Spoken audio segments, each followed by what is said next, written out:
This is ContactTalkRadio.com. Consciousness in action. And you are taking action into your consciousness by tuning into Contact Talk Radio. And on TuneIn.com, Ping.fm, and UpSnap Mobile. Contact Talk Radio.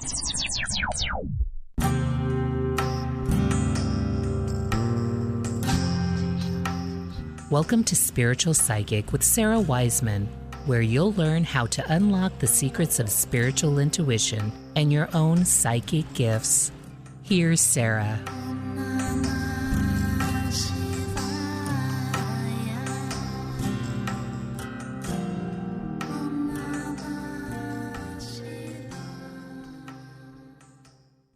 Welcome everyone to Visionary Psychics. I'm Sarah Wiseman and I'm here with our Visionary Psychic, Leon Shoemake. Leon, welcome to this series that we're doing. Welcome. Thank you, Sarah. Good to be here. Yeah. I don't even recall actually how we met, but we've known each other a little while now, and it's just been fascinating to see how you receive the psychic and intuitive information that you do. It kind of seems to just kind of pop out of nowhere, like you just got it, sort of. And I wondered if you could just tell a little bit about when you started to notice, oh, this thing is happening. Like, does everyone have this? No, I'm having this. What was that like for you? And how old were you when that started? Oh my goodness. Well, it's almost exactly the way that you said it. It's always happened where I would I'm largely clairvoyant. That's probably my primary, but I would just like get images or even thoughts, just like things that were going on, kind of seeing things that were happening that maybe other folks don't. And it would come in very strange ways. And until I started getting involved, literally I took one of your courses, one of the self-study courses, and then that led to the intro to psychic piece. And that's how we met. But it wasn't until then that I started seeing these things that I've been always seeing and hearing and understanding. They have some meaning, some deeper meaning. When you start putting that out and it gets validated in a way, it's like, wow, I've always been doing this. I just didn't realize it. It's really interesting. Yeah, it's almost like, and I felt the same. It's almost like we had this language that we could track on or understand, but we didn't know it was a language. We just thought it was kind of random or just luck, and then as you kind of start learning, like, oh, this is how this vision is going to show up. This is how you can get the next vision. One thing that surprised me about you always is, like, I'm kind of a big picture psychic. Like, I get the general drift of where things are going, but you sometimes get like really exact detail. And what has that been like for you? Or how does that show up for you?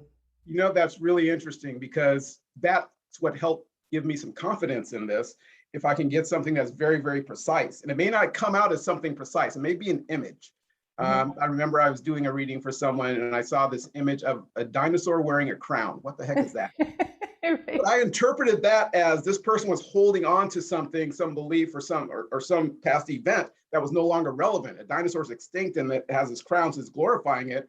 So I put that out there to the person and boom, yeah, absolutely, that's right on. So when I see weird things like that, I just kind of let it go and see what's happening. I just figured there's always a reason why I'm receiving these things, in the context of reading someone. So I put it out there, and when it's right on like that, it's right on. It could be very, very nitpicky, detaily like that sometimes.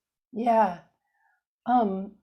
When you are, I have a lot of questions for you actually, but one thing I've been talking to some of the other visionary psychics that you also know, some of them, and what I've been kind of noticing lately is like a lot of us have, like, we're in our heads a lot doing this kind of work. And then a lot of us have like physical practices that are almost acting like a clearing method. And like, I know, like, one person said that she was doing a lot of yoga. That was like, she just cleared it all. I'm on my little 30-year-old bike all the time. It's so old, but so good. And you have a lot of things, like you're just continually sort of moving your body. How does that affect receiving or clearing, or how does that add to or balance this practice for you? Yeah, it's really so all connected. So I started running a few years ago before I started getting involved in this. I just found that I love to be outdoors and Mm-hmm. just running out. I live close to a place called Balboa Park in San Diego. It's gorgeous, trees everywhere. And just being aware of the feelings that I get when I'm out there in nature. And I identified a particular group of trees. It's like a family of trees that when I go by there, it's just the energy is different. And just realizing how it's all connected like that. So even running, something as mundane as that is something where I can connect in certain ways in certain parts of the park. And then I've just always exercised, and that's a way also to kind of let go and allow at the same time. Yeah. So I'm just finding that any of the activities that I've been engaging in for years and years also have this other aspect to them where you just realize that you're connected. So running in particular, when I'm out there in nature, I seem to receive a lot of things in that format. Yeah, and I think running, or like, I'm not a runner, but like biking and running, you're kind of going forward, and then a lot of things are coming past you very quickly, and it creates like a trance state, or it's rhythmic, and so we can sit in trance in our room, or we can be outside in trance, and like that is helping expand the practice of receiving information is kind of what I think, especially in nature. I think that's right what you said about nature. I was in I think it was Lowe's yesterday, just looking for a Christmas decor for my mom. And so I was in that Christmas section, and all the lights flashing and the giant Santas and so forth. And then I walked over to the plant section, and it was just like, what a relief of that nature kind of, this sort of energetic balance from the super, electronic balance way to the natural way. And so if you're getting outside a lot too, you're sort of bathing in that natural energy field. I'm not sure what we'd even call it. So. Yeah, that's interesting because I've been working on my yard for the past few months. It's a major project. I just cleared everything that's back there. I had a bunch of plants and random things back there. So I just cleared everything. I had a tree cut down and just started with this clean slate. But it took like months to do that, like a couple hours on the weekend. But like every time I'm out there, just like, I don't need this plant anymore. So I'm going to remove it. You dig it out and do all kinds of stuff. And now I have it where it's just like all plastic laid down to get rid of the lawn. And I have this clean slate. And something about that was therapeutic, just removing the things that don't belong there anymore and starting to visualize what it could look like. I didn't realize how large my yard is and how many possibilities there are for things. So just that whole process out there, something that would seem horrible out there working in the sun week after week, but it's like this process of clearing and then allowing something new to come in. So it's been really, really neat. Yeah, what a metaphor for your clients, like if they're, or for all of us, like if we're concerned, we're holding on to the past, like the dinosaur with the crown that you mentioned, and then you realize the field of possibilities is completely open, like each of us can create. When you work with people, so sometimes you get the departed, is that correct? Is that what happens? Yes. Uh-huh. Yeah. What do they usually have? I don't get the departed as much. What do they usually have to say, or what have you noticed about that? It's really interesting.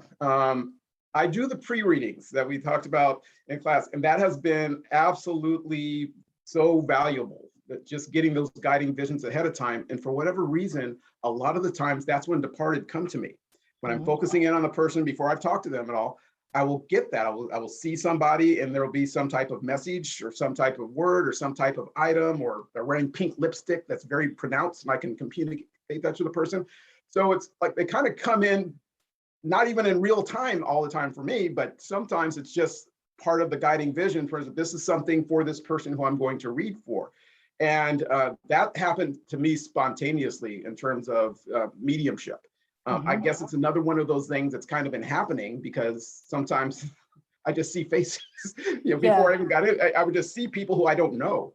And sometimes they would clearly be showing me something. And once I had a clear audience message to go along with the space that I saw, someone said, please help me speak to my cousin. And I had no idea who that person was, but for whatever reason, whatever channel I was on at the time, it was allowing this person to come in. So now when I'm doing a reading, if someone comes in live, it's much easier for me to, number one, accept that I'm communicating with someone like that, which was a hurdle for me, frankly, to get in that space where I can say this is really happening. But when it connects to someone and it's a message that that they needed to hear, and just the feeling of them of either relief or happiness or joy or whatever that is, that message was for them. That's what I love about this so much. Just that, making that connection. I'm a vessel, so it came through me to them and for them, and that's what makes it. So mediumship in particular, I'm really finding a fascination with that. I'm still learning. I say that up front. I'm still learning and developing and growing with every client, with every reading, with every meditation, for sure. But that's something that I'm really finding that I enjoy. Well, I think that's exactly right. This idea of just because we do this work doesn't mean we have all the answers. We're just people doing our lives. And so often when people come, like if someone comes and you have a mediumship experience with their departed and them, and this, heart opening happens, and it's like, we're not unaffected. That's a blessing for you too. Like, we're always learning by the universe coming in. Like, it's you and the client and the universe. Like it's a triangle, as opposed to just you and the client and a bunch of departed that wandered in. Yeah. Do you have things with, I just wonder, because I'm not the most strong medium, or I don't focus on that. I'm more with the guides, but I have noticed lately a lot of people are animal communicators. Is that something that you have, or I just not so much, or? Yeah, I haven't experienced that. Other than, like, I see a face sometimes I'll see an animal, so maybe that happens too. But in terms of, never in a reading have I tapped into an entity as an animal that I thought was for the person. Maybe that's coming. I don't know, but as of, not yet.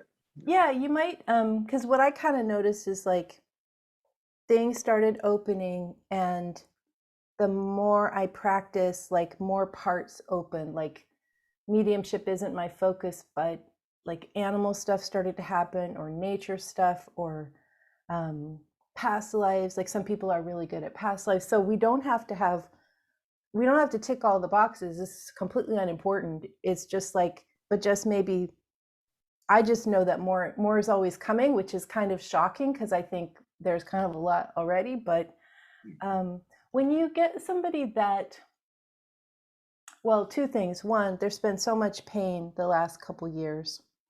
I mean, there's always pain, but it's been heightened.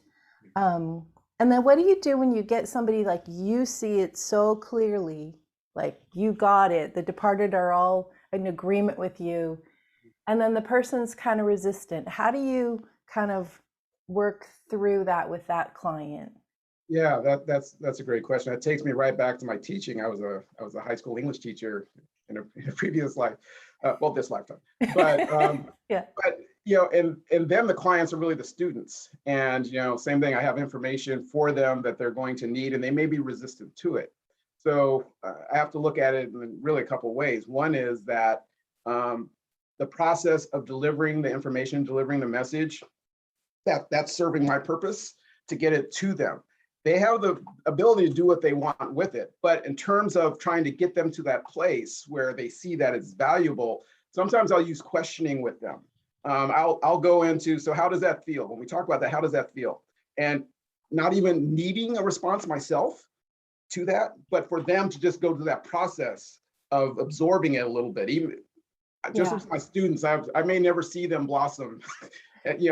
Somewhere down the road, what I said or what was presented to them may have more meaning to them than in that moment. So it's not, for me in the moment, that's not even the thing. It's relaying the information and doing some things just to get them to absorb it on some level at that moment. Then they'll think about it, hopefully. And then maybe it makes more sense down the road. So I have to let go of the outcome in the moment that there's going to be a light bulb that goes off and they're going to say, that's the most profound thing I've ever heard. I'm not expecting that.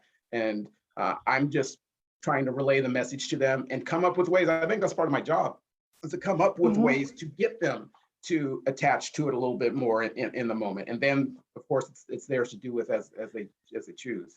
I think that's exactly right. Like, it's, if we just say, oh, I see this, this, and this, thank you.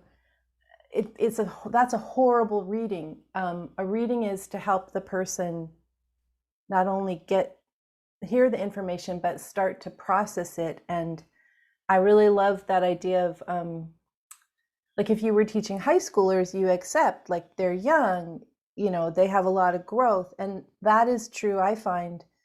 If a person's 90, they still have a lot of growth, like a lot of things in a lifetime, especially like, say you're 90, maybe you've looked at these 5 things, but you've never looked at these 3 other things. And just opening up the pieces that are yet to be processed or yet to be finished is super useful.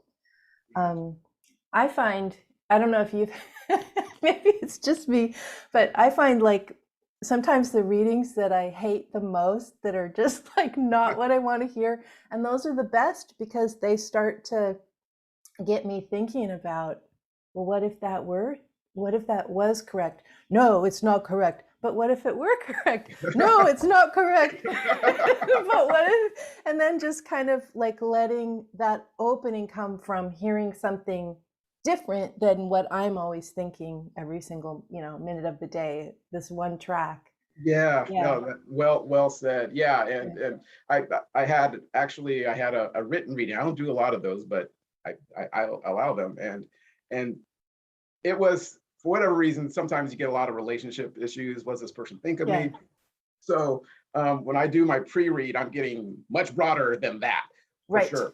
So so I'll answer the question, to the extent that I can, but then I always want to give more than that. So I'll layer in some questions maybe. So I want you to think about what would you like in an ideal relationship? And this is obviously, it's not interactive because it's written, but I just want the person to take this with them. What would you like in that? Think about a time when you were really happy, everything was really clicking. What did that feel like? And I want you to lean into what that felt like. So I'm trying to get that contrast between, they're worried about what this person over here is thinking about them versus going into themselves in terms of what they need, what they require, what makes them happy. And again, same what we were saying before, if I can just draw that, so they're going to read it because it's a written thing. So I kind of have an advantage there. I know they're going to look at it, they can't ignore it. So something to go beyond what may seem like the micro issue that they're dealing with right there, because I see much more than that. And in the context of what may be going on, that one little question may not be all that significant. I'm going to answer it. They're the client, but I also want to give more than that because, again, if I'm getting it, it's for a reason. It's for them. So I always want to push it a little bit. Yeah. Well, and there's also getting the big picture of stuff. And then sometimes I'll find stuff is just coming through that, like, my mind, my personality is not really I wouldn't think that about the client if I met them. And then it starts to come through. And this question of being, like, we need to, like you said, the vessel or the tube or the conduit, these words, like say sometimes I'll get like, oh, you may be pregnant for a client, in a couple months. And I have to really check and double check with all the techniques that we can use, because that's, like, we have to be ethical. We can't just randomly say, we have to take ourselves out, take our opinions out, and just check the information in all, you might check with clairvoyance or your feeling, all the ways. And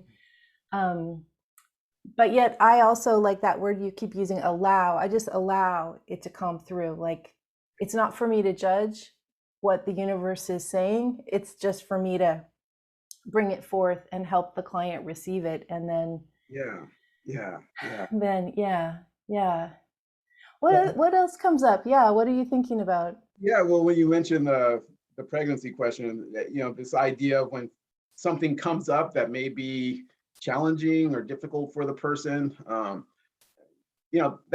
That's always an interesting dynamic. I had a client who, in the pre-read, it came out that there was definitely infidelity going on, in her marriage.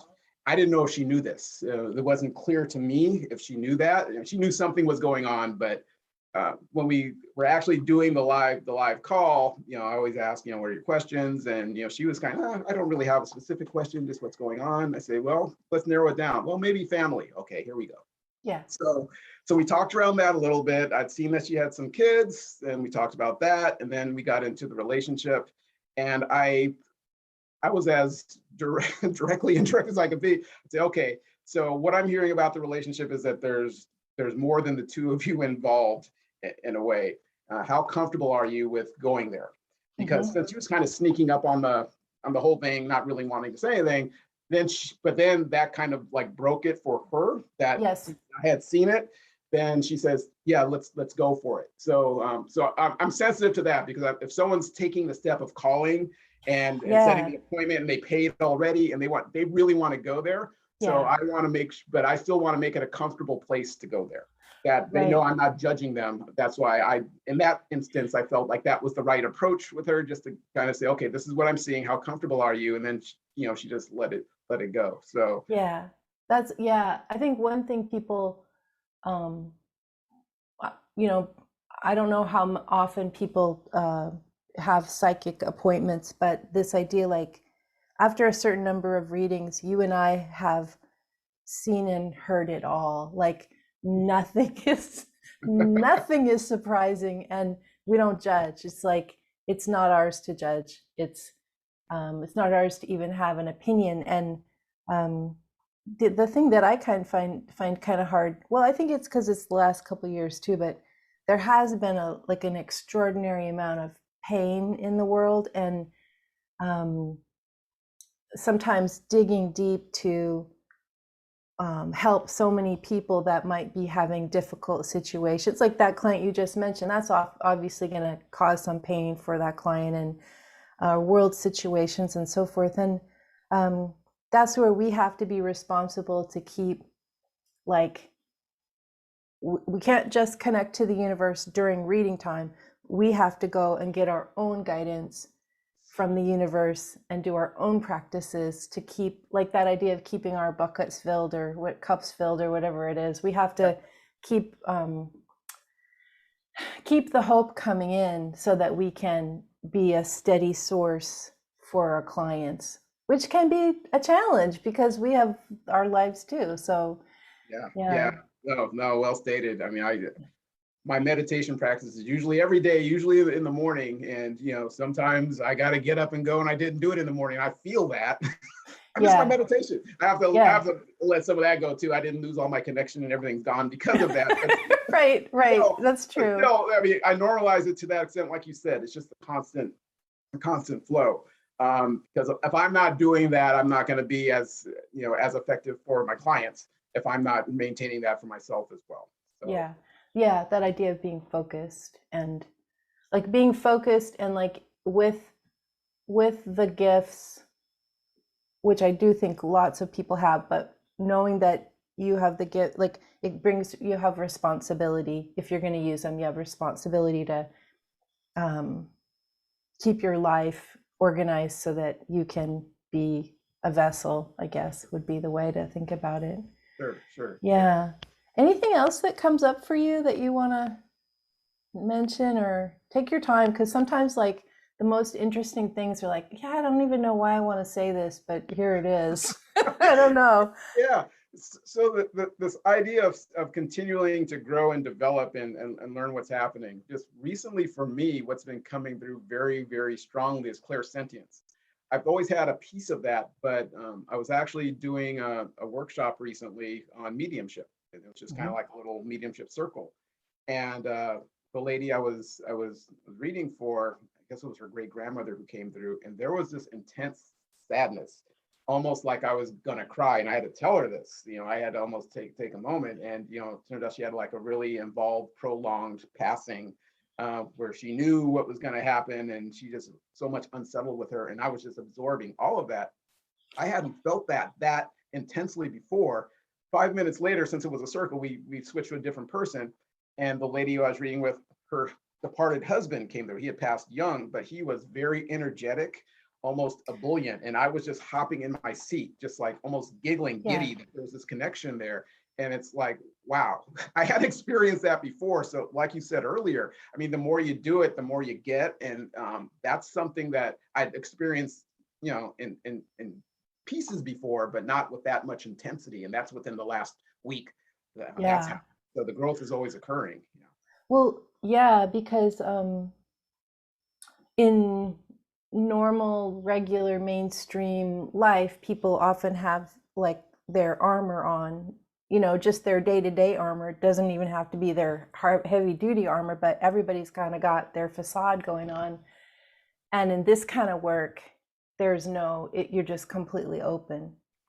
Yeah.